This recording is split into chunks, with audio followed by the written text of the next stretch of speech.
প্রধান উপদেষ্টার সাথে বৈঠকে নভেম্বরে গণভোটের দাবি জানালো জামায়াত। বাস্তবায়নের নিশ্চয়তা পেলেই জুলাই সনদে সই করবে এনসিপি। জুলাই সনদ বাস্তবায়নটা কিভাবে হবে সেইটার সম্পর্কে নিশ্চয়তা পাওয়ার পরে আমরা স্বাক্ষর করব। আমরা বলেছি নভেম্বরের লাস্টে গণভোট করেন, প্রায় 1 মাসের বেশি সময় আছে, তারপরে আরো 2.5 মাস থাকবে। বিতর্কিত উপদেষ্টাদের সরিয়ে দেওয়ার দাবি বিএনপি নেতা আমির খসরুর। নির্বাচনের আগে অন্তর্বর্তী সরকারকে গুরুত্বপূর্ণ সিদ্ধান্ত না নেওয়ার পরামর্শ। গুরুত্বপূর্ণ সিদ্ধান্ত এখন দেওয়া উচিত না, তাদেরকে ডেইলি ডে টু ডে যে কাজগুলো, দৈনন্দিন যে কাজগুলো, সেই কাজগুলো থেকে আস্তে আস্তে চলে যাওয়া উচিত। তত্ত্বাবধায়ক নয়, অন্তর্বর্তী সরকারের নিরপেক্ষ ভূমিকা চেয়েছে বিএনপি, জানালেন আইন উপদেষ্টা। নির্বাচনকালীন সরকার ছোট করা নিয়ে হয়নি আলোচনা। গুম খুনে অভিযুক্ত 15 সেনা কর্মকর্তাকে কারাগারে পাঠালো ট্রাইব্যুনাল। মানবতা বিরোধী অপরাধ মামলায় শেখ হাসিনার বিরুদ্ধে রায় ঘোষণার দিন ঠিক করা হবে কাল। বাংলাদেশ ওয়েস্ট ইন্ডিজ সিরিজ নির্ধারণী ওয়ানডে কাল। স্পিন উইকেটে অপরিবর্তিত থাকতে পারে টাইগার একাদশ।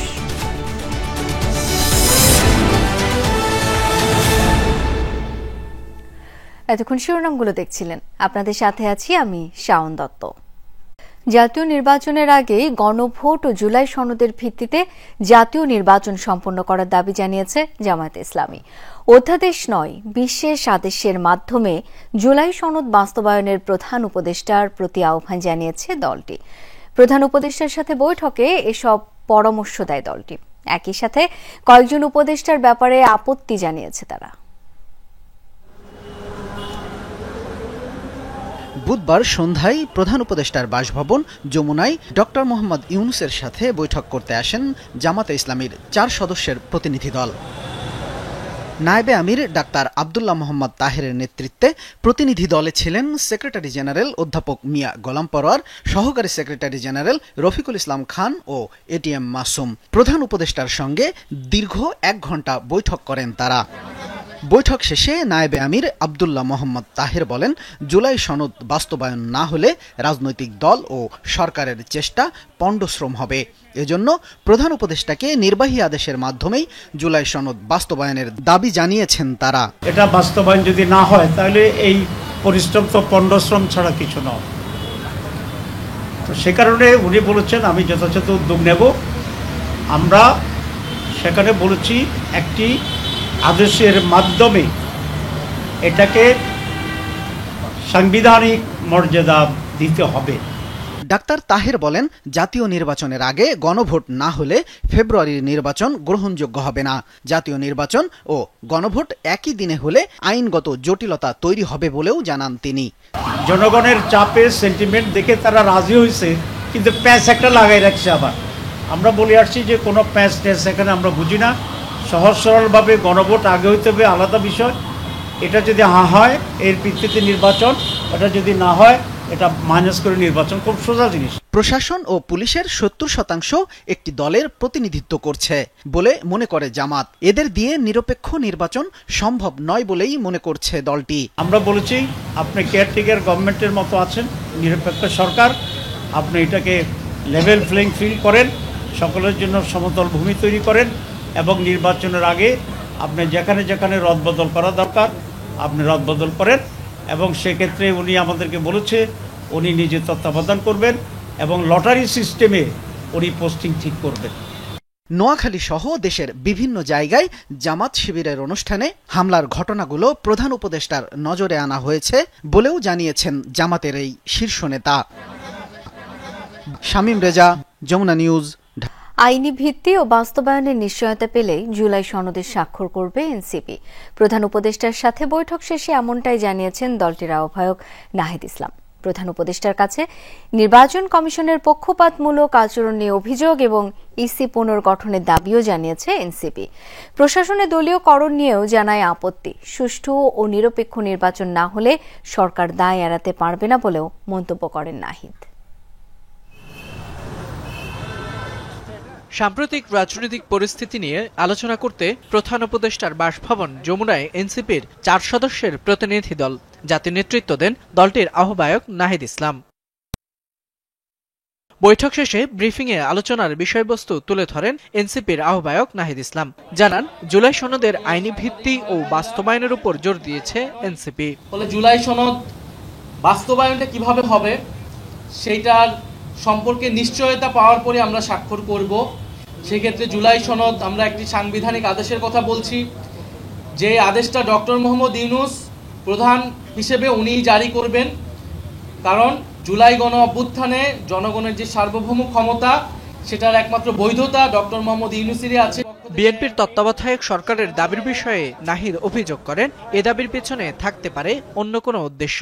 ফলে তত্ত্বাবধায়ক সরকার জুলাই সনদে আসবে গণভোটের পরে এই বিষয়ে আসলে চূড়ান্ত হওয়া সম্ভব। এর আগে তত্ত্বাবধায়ক সরকার যাওয়ার কোনো ধরনের আসলে সুযোগ নেই। ফলে এই কথা যদি বলে থাকে যারা, তাদের কোনো ধরনের দুরভিসন্ধি রয়েছে। সাক্ষাতে প্রশাসনের দলীয়করণ নিয়েও আপত্তি জানিয়েছে এনসিপি। একই সাথে নির্বাচন কমিশনের বিরুদ্ধে পক্ষপাতের অভিযোগও তুলেছে সংগঠনটি। একই সাথে নির্বাচন কমিশনের বিরুদ্ধেও পক্ষপাতের অভিযোগ করেছে দলটি। নির্বাচন কমিশন নিয়ে উদ্বেগ জানিয়েছি। নির্বাচন কমিশনের গঠন প্রক্রিয়া, নির্বাচন কমিশনের বর্তমান আচরণ আমাদের কাছে মনে হচ্ছে যে এটা নিরপেক্ষ হচ্ছে না, এবং আমরা মনে করি যে নির্বাচন কমিশন এই মুহূর্তে পুনর্গঠন হওয়া প্রয়োজন। এ সময় দলীয় প্রতীক শাপলা নিয়েও নিজেদের অবস্থান তুলে ধরেন নাহিদ ইসলাম। ফয়সাল মাহমুদ, যমুনা নিউজ, ঢাকা।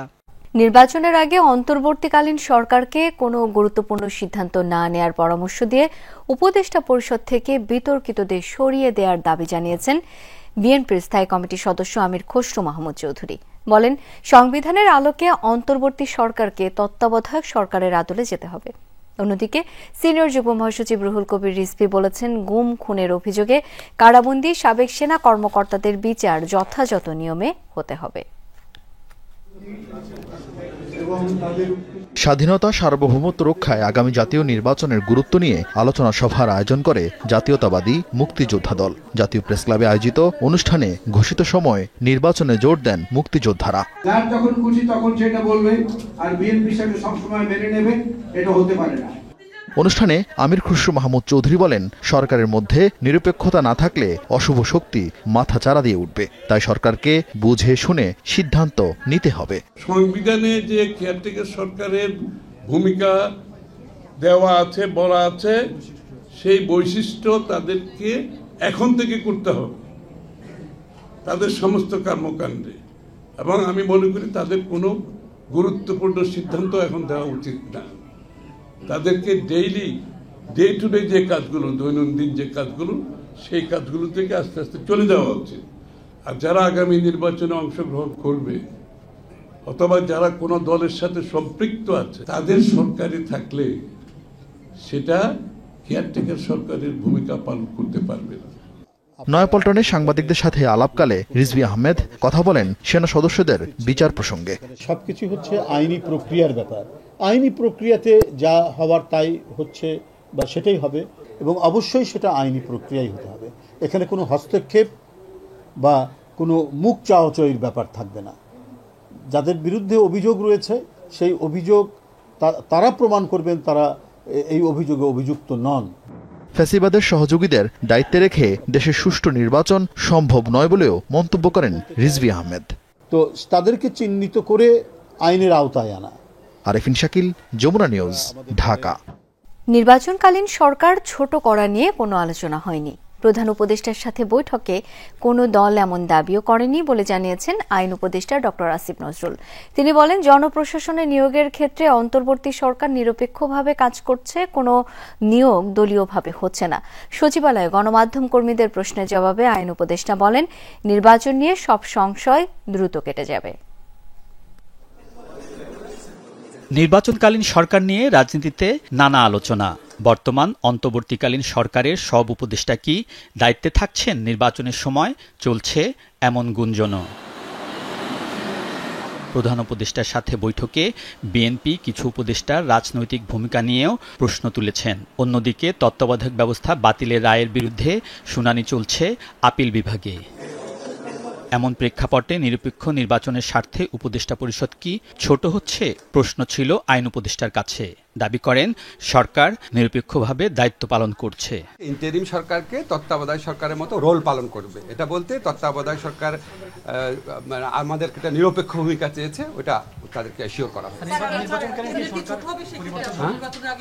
না না না, এই ধরনের কোনো কিছু আলোচনা হয়নি, এটা উপদেষ্টা পরিষদে আলোচনার বিষয়। এই কি নির্বাচনকালীন সরকার ছোট হবে নাকি এই ধরনের কোনো দাবিও কোনো মহল থেকে উত্থাপিত হয় না।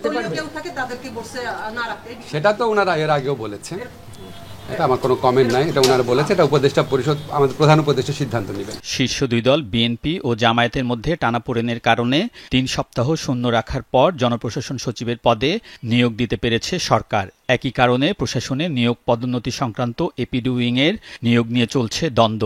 এক্ষেত্রে একজন উপদেষ্টার ভূমিকা নিয়ে আলোচনা আছে, তবে প্রশাসনে দলীয় নিয়োগের বিষয়টি অস্বীকার করেছেন ডক্টর আসিফ নজরুল। আমরা মনে করি না দলীয়ভাবে হয়। শোনেন, আমাদের বিরুদ্ধে সব দলই অভিযোগ করে যে এক দল বলে ওই দলের লোক আছে, আরেক দল বলে ওই দলের লোক আছে, আরেক দল বলে ওই দলের লোক আছে।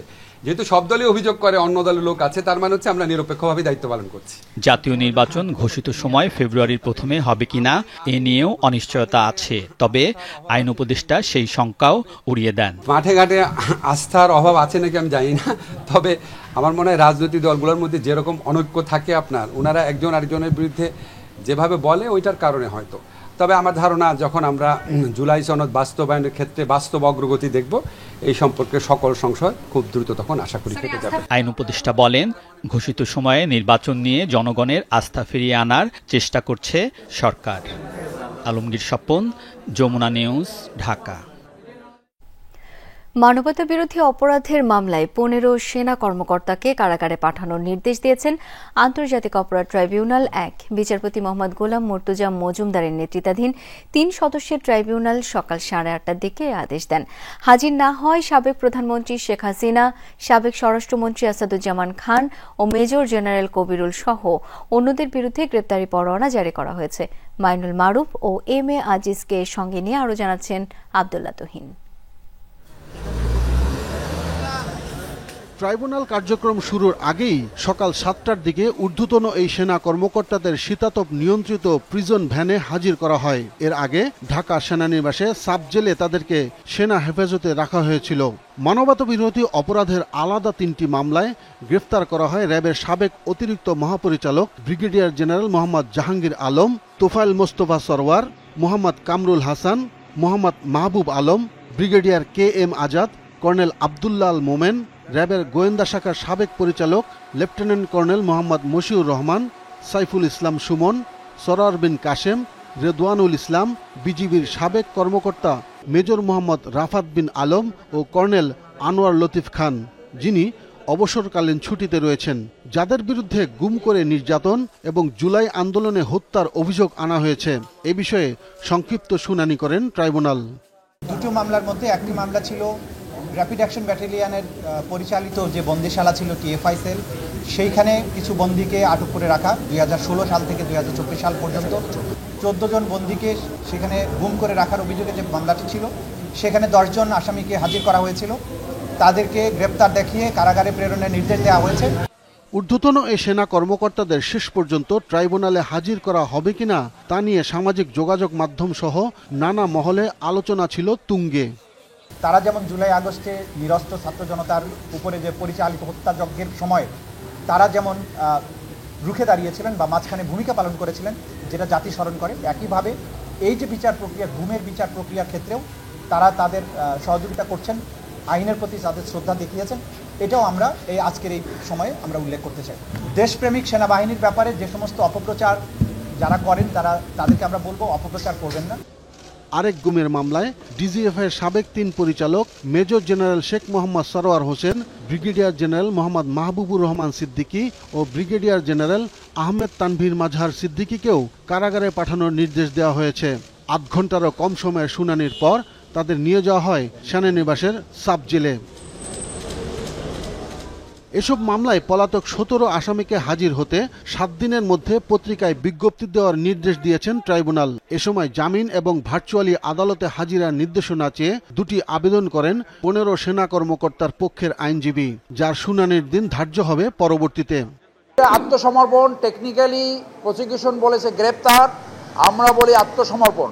কারণ তারা আজকে সকালে স্বেচ্ছায় এখানে আসছে, পুলিশ যে তাদেরকে গ্রেপ্তার করা হয় নাই, অ্যাডমিনিস্ট্রেটিভ সুবিধার জন্য তাদেরকে একটা গাড়িতে আনা হয়েছে, নিরাপত্তা এবং প্রশাসনিক সুবিধার কারণে এই ফ্যাসিলিটিটা ব্যবহার করা হয়েছে। তারা প্রকৃতপক্ষে আত্মসমর্পণ করেছে। এদিকে ট্রাইব্যুনাল ও তার বিচার প্রক্রিয়ার প্রতি সেনাবাহিনীর দেখানো শ্রদ্ধাকে প্রশংসনীয় বলেও মন্তব্য করেন আইন উপদেষ্টা।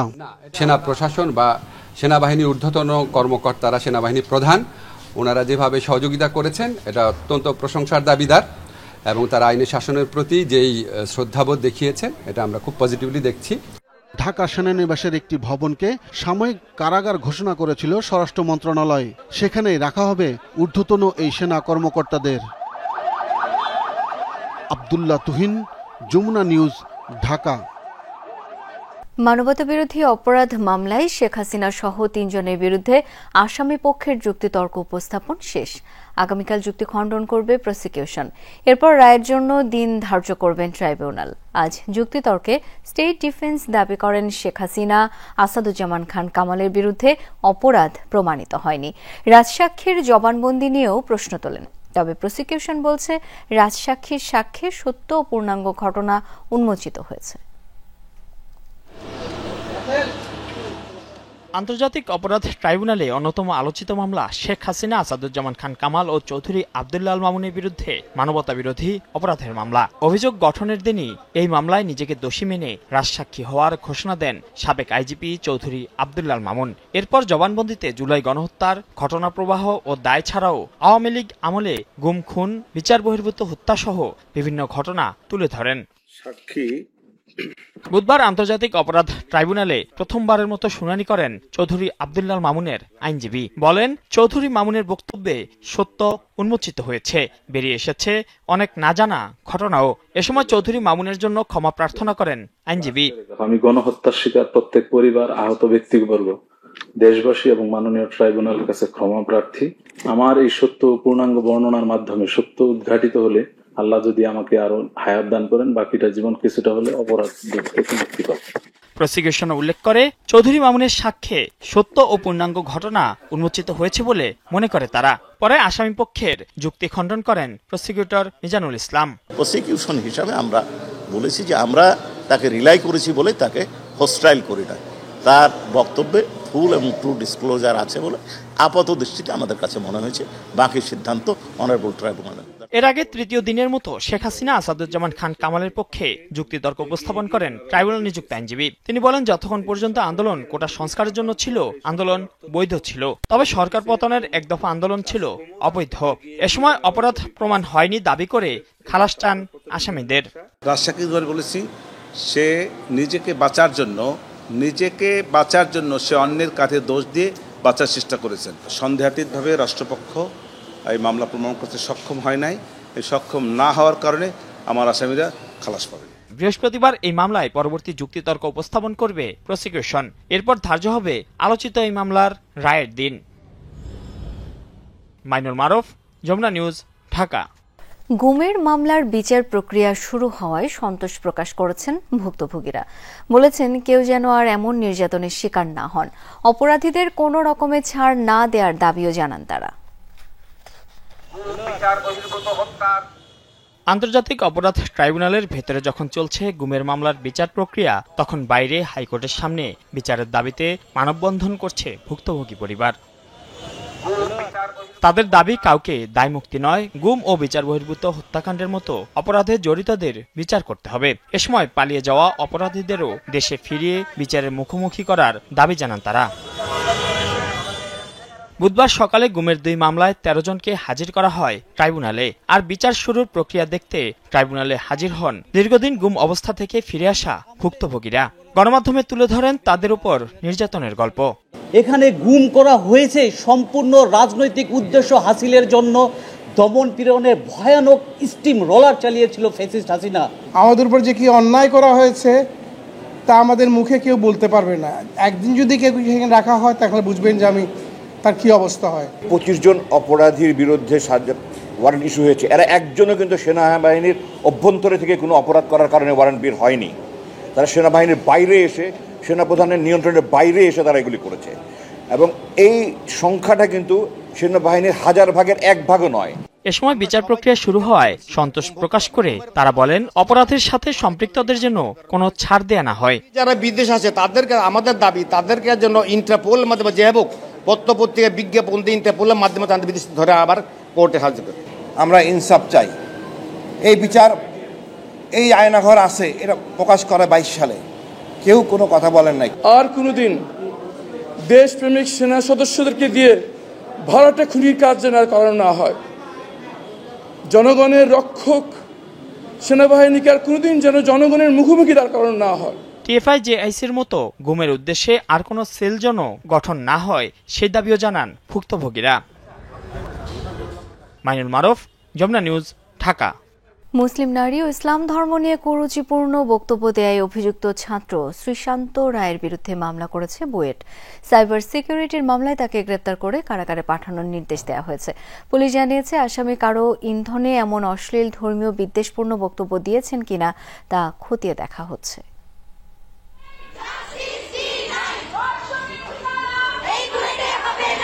মধ্যরাতে আন্দোলনে উত্তাল বুয়েট।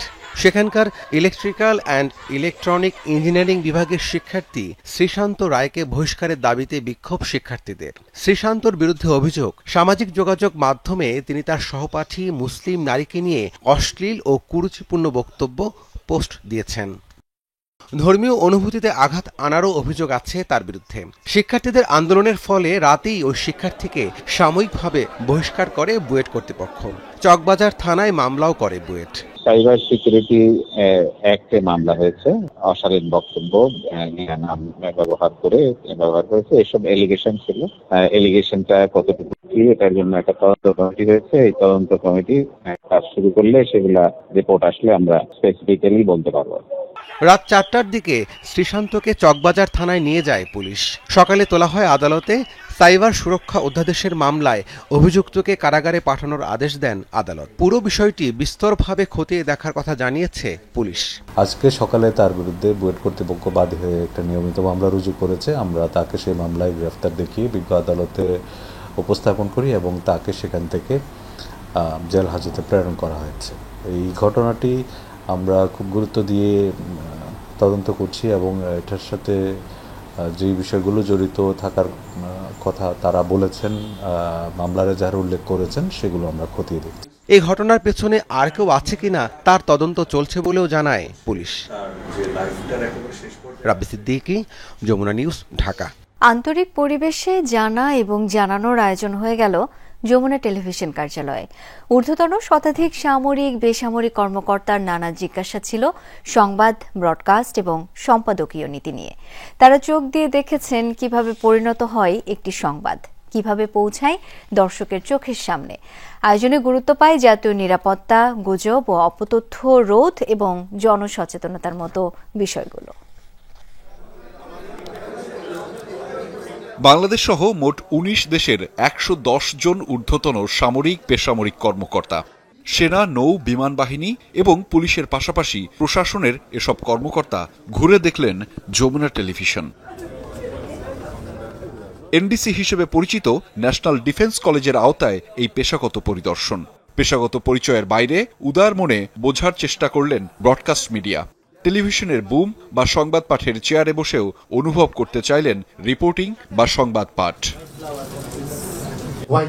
এর আগের সকালে ন্যাশনাল ডিফেন্স কলেজের senior directing staff rear admiral Golam সাদিকের নেতৃত্বে যমুনা টেলিভিশন কার্যালয়ে আসেন ২০২৫ ব্যাচের অংশগ্রহণকারীরা। আয়োজনে জানানো হয় কিভাবে দেশ ও মানুষের জন্য কাজ করে যাচ্ছে যমুনা টেলিভিশন। প্রশ্নোত্তর পর্বে গুজব, অপতথ্য, জাতীয় নিরাপত্তা, জবাবদিহিতা ও রাজনৈতিক মেরুকরণ সহ বিভিন্ন বিষয়ে সম্পাদকীয় নীতি এবং সম্প্রচার বিষয়ে জানতে চান কর্মকর্তারা। সময় সীমাবদ্ধতার মধ্যেও উদারভাবে জানানোর চেষ্টা ছিল যমুনার নীতি নির্ধারকদের। Intense threat to the national security. Now, how to deal with these things? Whether your reporters have got any kind of institutional training. In the name of freedom of speech, there are a number of digital social media we can see now. How much have you questioned the current interim government? কিছু জিনিস আমাদের গাইডলাইনে আছে যেগুলো আমরা maintain করি এবং আমাদের পুরো টিম সেটা জানে। মানে কোথাও কোনো অস্থিরতা তৈরি করবে এমন কোনো ভাষা, এমন কোনো অ্যাক্টিভ মানে এমন কোনো কিছু করা যাবে না। যমুনা টেলিভিশন যখন যেটা বলা দরকার তারা বলে, সেটা গত 13-12 বছর যেমন বলেছে, 11 বছর যেমন বলেছে, গত 1 বছরও বলেছে। কিভাবে ছড়ে আপনারা জানেনই, আগে ছিল হচ্ছে অস্ত্রবাজরা কিংবা ডাকাতরা ছুরি নিয়ে যেত, এখন তারা সাইবার স্পেস দিয়ে আসছে। সো সেটা তাদের কাজ, সেটা আসলে not we the journalist. We try to protect them by our weapon, by our system. Always we are against the crime, any kind of crime. টেলিভিশনের প্রধান নির্বাহী কর্মকর্তা ফাহিম আহমেদ জানান, দেশের সার্বভৌমত্ব, জাতীয় নিরাপত্তা ও অপতথ্য রোধে সচেষ্ট যমুনা ভবিষ্যতেও কাজ করে যাবে বস্তুনিষ্ঠভাবে।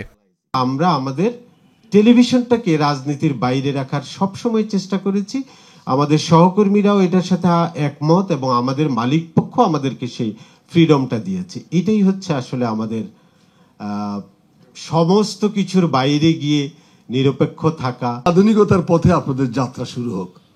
আপনাদের হাত দিয়ে বাংলাদেশ তো বটেই, সারা পৃথিবীতে মানুষের কল্যাণ হোক। অনুষ্ঠানে দৈনিক যুগান্তরও দেশ গঠনে গণমাধ্যমের ভূমিকার উপর একটি তথ্যচিত্র উপস্থাপন করে। আহমেদ রেজা, যমুনা নিউজ, ঢাকা। কারো চাপের কাছে নথি স্বীকার করবে না কমিশন, আইনের বাইরে কোনো অন্যায় নির্দেশও দেবে না, জানিয়েছেন প্রধান নির্বাচন কমিশনার AMM নাসির উদ্দিন। কমিশনাররা বলেন, আগামী নির্বাচন বাংলাদেশের ইতিহাসে গুরুত্বপূর্ণ। এবারও সুষ্ঠু নির্বাচন দিতে ব্যর্থ হলে বিশ্বের কাছে জাতি হিসেবে নিন্দিত হতে হবে। জানানো হয় 16 নভেম্বর প্রবাসী ভোটারদের জন্য অ্যাপ চালু হবে। ত্রয়োদশ জাতীয় সংসদ নির্বাচন সামনে রেখে প্রশিক্ষকদের প্রশিক্ষণের অংশ হিসেবে উপজেলা নির্বাহী কর্মকর্তাদের জন্য 2 দিনের এই আয়োজন। সুষ্ঠু ও নিরপেক্ষ নির্বাচন আয়োজনে দিক নির্দেশনামূলক বক্তব্য দেন কমিশনাররা। নির্দেশ দেন, নির্বাচনী পরিবেশ তৈরির কাজ এখন থেকেই শুরু করতে হবে।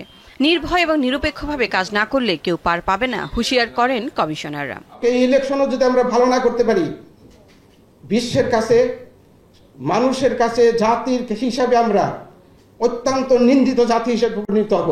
যখন কোনো ঘটনা ঘটবে দুই পক্ষের মধ্যে, দুই পক্ষ থেকে ধরতে হবে। যেটাকে ধরা হবে ছাড়া যাবে না, ইলেকশনের আগে ছাড়া যাবে না, সেন্ড টু কোর্ট। রাষ্ট্র এবং জাতি হিসাবে আমাদের ইতিহাসে সম্ভবত one of the most consequential election is this one.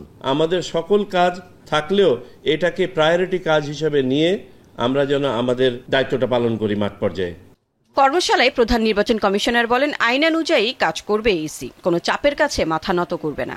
নির্বাচন কমিশনও কিন্তু কারো কোনো অন্যায় চাপের কাছে নত স্বীকার করবে না। কারণ আমরা আপনাদেরকে অন্যায় কোনো আদেশ দিব না, অন্যায় কোনো হুকুম দিব না। এইটা আপনার ধরে রাখতে পারেন যে আইন প্রচলিত আছে রিলেভেন্ট টু দ্য ইলেকশন, সেই আইন অনুযায়ী আমাদের নির্দেশনা যাবে এবং আপনারা সেটা সেইভাবে পালন করবেন। পোস্টাল ভোটিং এর জন্য 16 নভেম্বর অ্যাপ উন্মুক্ত করা হবে, জানিয়েছে ইসি। এই যুদ্ধে আমাদের জিততেই হবে, বিকল্প নেই। লাভলি বিথি, যমুনা নিউজ, ঢাকা। চট্টগ্রাম বন্দরের সব টার্মিনাল পরিচালনার দায়িত্ব বিদেশি কোম্পানিকে দেওয়ার সিদ্ধান্তের প্রতিবাদে বিক্ষোভ করেছে শ্রমিক কর্মচারী ঐক্য পরিষদ। বিক্ষোভের এক পর্যায়ে বন্দর অভিমুখে মিছিলে পুলিশ বাধা দেয়। এতে উত্তেজনা সৃষ্টি হয়। ইজারার নামে বন্দর ধ্বংস চক্রান্ত রুখে দিতে আরও কঠোর কর্মসূচির হুঁশিয়ারি দেন বিক্ষোভকারীরা।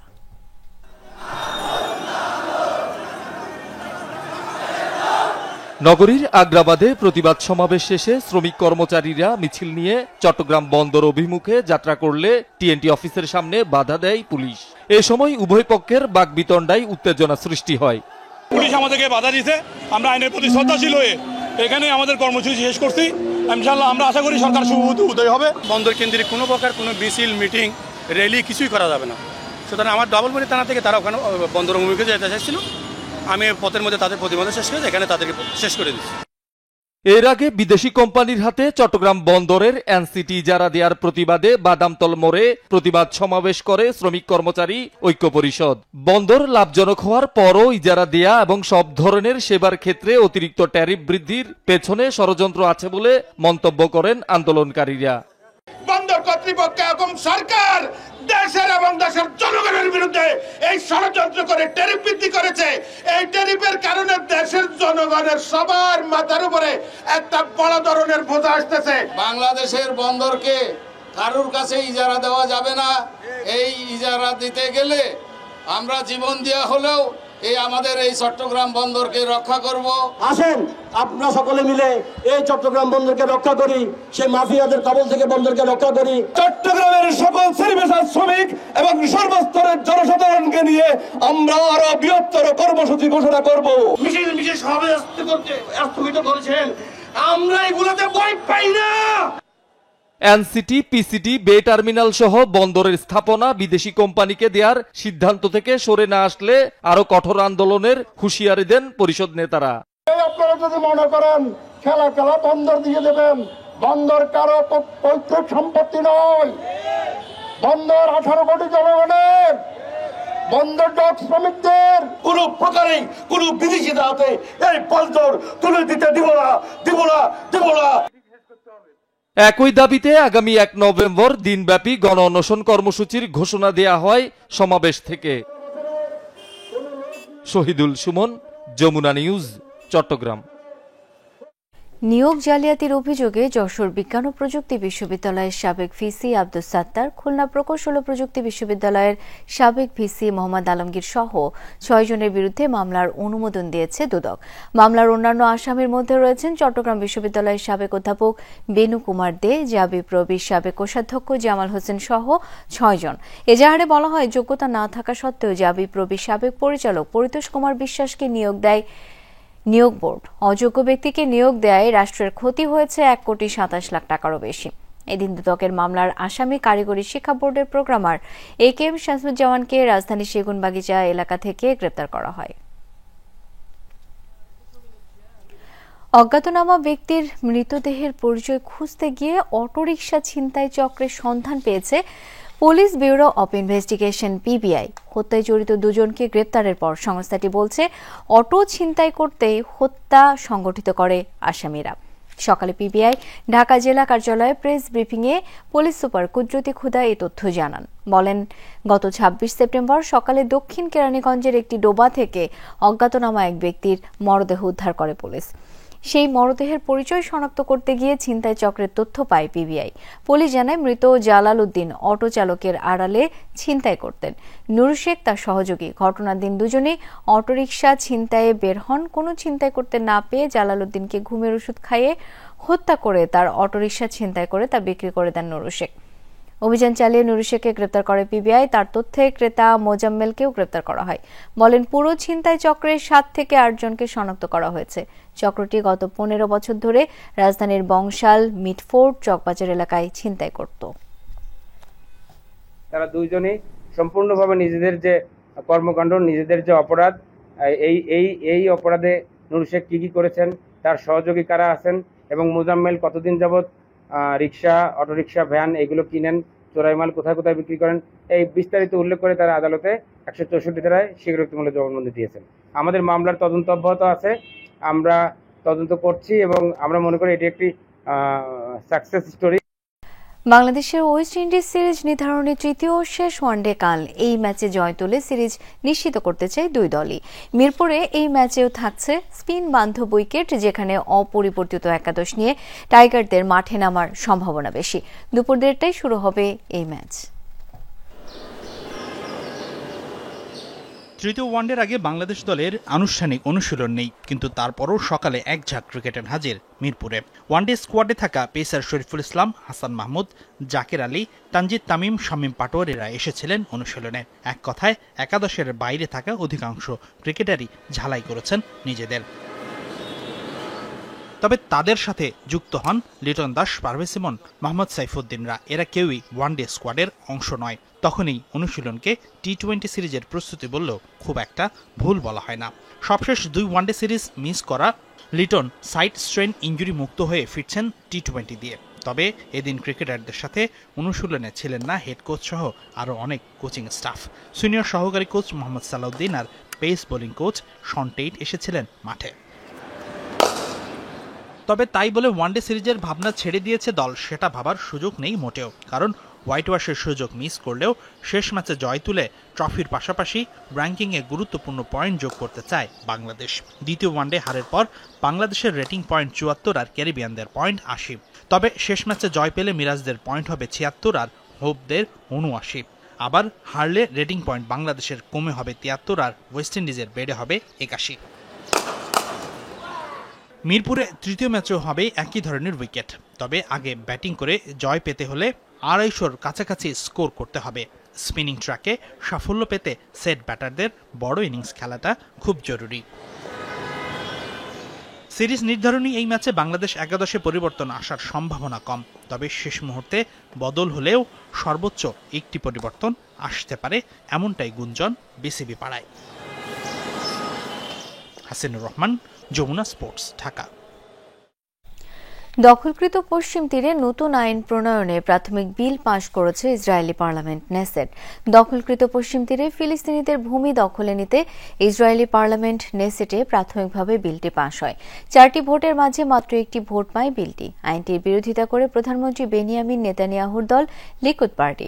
পার্লামেন্টের 120 সদস্যের মাঝে ভোটাভুটি হয়, পাশ হয় আইনটি। মার্কিন ভাইস প্রেসিডেন্ট জেডি ভান্সের ইসরায়েল সফরের ঠিক আগেই এমন সিদ্ধান্ত নেয় ইসরায়েল। অন্যদিকে ইসরায়েলের প্রতি আন্তর্জাতিক আইন লঙ্ঘনের অভিযোগ তুলে তীব্র নিন্দা জানানোর পাশাপাশি একটি চিঠিতে স্বাক্ষর করেছে বিশ্বব্যাপী প্রভাবশালী ইহুদি ব্যক্তিত্বরা। বড় পরিসরে পারমাণবিক অস্ত্রের মহড়া চালিয়েছে রাশিয়া।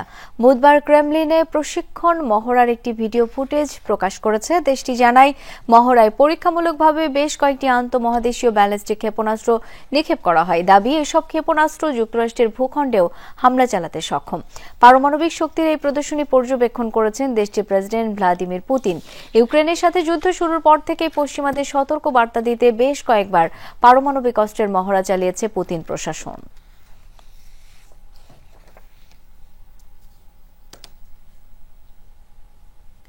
ইউরোপীয় ইউনিয়নের সর্বোচ্চ মানবাধিকার পুরস্কার সাখারভ পেলেন বেলারুশ ও জর্জিয়ার কারাবন্দী 2 সাংবাদিক। বুধবার বেলারুশের আন্দ্রেই প্রোজোবোত ও এমজিয়া আমগ্লভেলিকে সম্মানজনক এই পুরস্কারে ভূষিত করা হয়। এ সময় ইউরোপীয় পার্লামেন্টের প্রেসিডেন্ট বলেন, অন্যায়ের বিরুদ্ধে কথা বলার কারণেই তাদের কারাগারে পাঠানো হয়েছে। তার দাবি, সাহসিকতার কারণে এই 2 সাংবাদিক স্বাধীনতা এবং গণতান্ত্রিক সংগ্রামের প্রতীক হয়ে উঠেছেন। প্রোজোবোত বেলারুশের প্রেসিডেন্ট আলেকজান্ডার লুকাশেঙ্কো সরকারের কট্টর সমালোচক হিসেবে পরিচিত। 2021 সালে আটকের পর তাকে 8 বছরের কারাদণ্ড দেওয়া হয়। অন্যদিকে চলতি বছর এক পুলিশ অফিসারকে চড় মারার অপরাধে 2 বছরের সাজা হয় আমগ্লভেলির। মানবাধিকার ও চিন্তার স্বাধীনতা রক্ষায় অবদান রাখার স্বীকৃতি স্বরূপ 1988 সাল থেকে প্রতি বছর সাখারভ পুরস্কার দেয় ইউরোপীয় ইউনিয়ন। এই ছিল রাতের বাংলাদেশের আয়োজনে। এতক্ষণ আমাদের সাথে থাকার জন্য সবাইকে অসংখ্য ধন্যবাদ। শুভরাত্রি।